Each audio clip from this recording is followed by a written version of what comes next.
On the air. How you all doing out there today? This is just going to be one of those days where we are going to see what we can do to see what we can do because I've been playing with this damn thing for too long. They've been taking my money and I wanted to use it to really share some great information that sometimes I think, well, let's see what that did. Will really kind of help us. Let's see here. Yeah. That's what we're doing. And so this is one of my old pieces of literature that I did some research on when I was studying food dyes in kids. So again, I'll just go through what I briefly remember of what I did with this. Um, and some of the things I thought were really eye openers, I should say. 16. Okay, let's go back. Again, some of the things that I thought were truly eye opening. And like this said, this word here, neurotoxicity, focuses on traditional toxicology, which considered orange organ damage, cancer, birth defects, and the like. We do not explore neural behavioral toxicity, but we would be remiss if we did not note that in the early 1970s, San Francisco allergist Benjamin Feingold observed that food dyes and certain other synthetic and natural components of food could cause hyperactivity and other impaired behaviors in children and adults. His recommendation was that parents try putting their hyperactive children on an elimination diet, gener- gener- generate generated huge publicity and spurred dozens of scientific studies over the years. Okay, so this is just one. If you want a copy of this, I will gladly send it to you. Okay, so let's look at the word genotoxicity. And this has to do, which is very alarming to me, a chemical's ability to change mutation or damage chromosomes in bacteria or something else cells one with the nucleus is an indication that the chemical might cause cancer in human. So, um, and that I don't know. If that's exact. I want. Oh, let me tell you what I'm gonna do. I'm gonna go back over here and just really kind of help you do where maybe start where I started. So, in the overview, when we ask what does these things mean? What questions are we asking about food dyes? And this is really, I do it for the kids, parents and for those who care and those who need the information.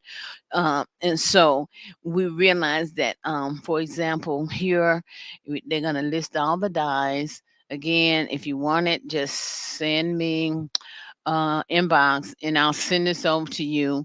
But here we go. So, in Red 40, just the other day, I heard a young man on the other aisle talking to his kids about Red 40, and I was so elated to hear a man, young African father, talking to his kids about this thing. So, let's go and look at the word carcinogenicity. And this has to do with a chemical's ability or likelihood to cause like cancer, right? And so that's the carcinogen. Then the genotoxicity has to do with its ability to change your genetics, okay? And then we get to look over here, blue, and we look at red dye 40 and yellow, and we look at why these blues, and we have my kids eating all these blue dyes and stuff. So I'm just reading it. This is okay. Then you get to the neurotoxicity. So neurotoxicity has to do with how it affects our nervous system. And of course, they looked at kids and adults alike who certain foods cause hyperactivity. And so that was the kind of thing. And then that, okay, they talked about food dyes and the law. And here again is just some information. If you have, you know, uh, kids in your home, we're loading them up with all these food dyes. We're sending them to school, and they're sending them back home to us because they're out of control. Okay, let's go up here and read something about just up here. As this report discusses, studies of the 9 dyes currently approved by the FDA suggest, if not prove, that most of the dyes cause health problems, including cancer, hypersensitivity, or neurotoxicity, including hyperactivity.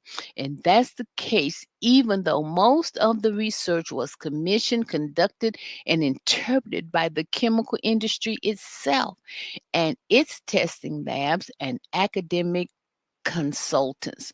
The health concerns indicate that most dyes fail FDA safety requirements. There is no convincing evidence that no harm will result from these foods. And so, this is one of the reasons we kind of wanted to study and look at how we can get food color out of our children's diet, and for some of us, for the grown-ups too. And hey, I think I covered what I wanted to, and then you can get into in-depth. And so then we talk about the in-depth of each one. You get the blue, and it'll go through the genome. And then I think that red neuro, and then we'll go to but we will everybody wants to know about these things in red. That's citrus. We're going to red dye 40, orange B, and then I'm going all the way over and let you all, we're going to look at this one because this is like one of the most popular ones that is being, and I'm telling you, I got my own. I think I start with watermelon, mouth watermelon right now. Watermelon Jolly Ranchers. So the red dye 40 is really one of the highly concerned dyes in the industry, but also the most widely used. And its metabolism, and it is genotoxicity. Um, Number of negative and positive results of the genotoxicity studies performed on red dye 40. And red dye 40 was negative in a majority of genotoxicity assays performed, but positive in anyway, that word right there.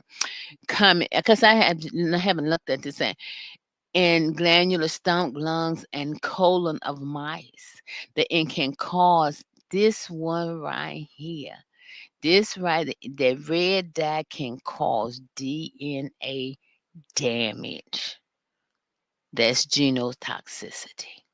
Okay, hyperactivity. So this is not more than alarming enough, because you think about not just one piece of candy, but the accumulation and effect of this on men, their genome that has to do with our genes here, and how it can potentially influence our DNA and the health and just the whole total operation of our system, which many say that has already been challenged.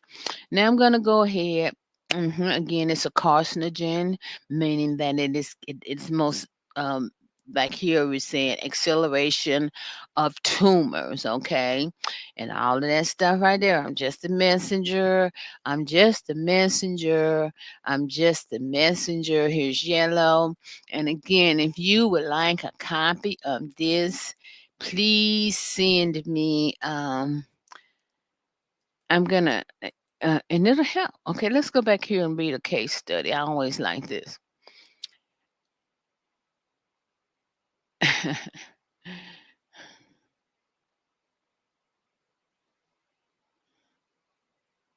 So yeah, here's a 43-year-old physician who was hospitalized twice before they recognized he was having an allergic reaction to yellow dye 6. A 56 A 53-year-old woman visited a doctor for severe skin lesions. 2 days after receiving treatment, she was hospitalized for distaste for food, as well as indigestion, all these things like that. When the drugs administered orally were discontinued, the symptoms subsided, and when the drugs were administered again, the symptoms reappeared. And so they're basically saying that these dyes can cause all kinds of reactions in children and adults. And here's one down here where they're talking about that a patient was 32-year woman who suffered for 12 years from recurring lesions after the patient was put on a diet free from diets and benzoids. Yeah, that she got better. So here's to your health, people, and mostly to the health of your children. I know change can be hard, and here again we talk about now which one is it? DNA damage. I'm not a scientist, but basically I can kind of read a little bit. And I don't like what I'm seeing here. And all the mutation, boom, boom, boom, boom, boom, that's serious. And when they did the study with the frogs, how their sexuality was changing, chemically being changed because of certain chemicals in their diet. So even now we see DNA damage, progressive DNA damage, chromosomal breakage. What's a chrome? I'm not, you know, it, so we're gonna let it slide. I mean, here, and I think there's enough information. And okay, so we talk about positive and colon, which mean they basically say positive mean is present in this case. It's not a good thing. It's like you being positive for a disease. It's not a good thing. When you're positive for DNA damage, you're positive for skin lesions. That's not a good thing. And these are because. So yes, Nana. So yeah, forgive my squeaky chair. It's very good for my back. And I am going to get out of here and go back. Yeah. Um, yeah. And we're gonna go back to what we were doing. And we're going to say thank you for your time today. We're almost close to about 15 minutes, and we hope that we can come back and just really share with you some really great stuff that'll help keep our children and us healthy, happy, and wise. Those were the things. And so, since I'm here, I'm also going to go ahead and try this one thing, which is to show you guys again. I'm yeah, I'm just trying some out here. So this is my top song I have been really enjoying. And I'm gonna take it out. This y'all remember going to. Uh, okay, okay. Here we go. I'm doing something. I'm trying something new because you know what? Yeah, here we go. The plan. Mm-hmm. Mm. Let's see what's up with this, y'all. This is my first recording, and I hope it has given my community some great tools to help make our children healthy, wealthy, and wise. All right, y'all, because I'm out.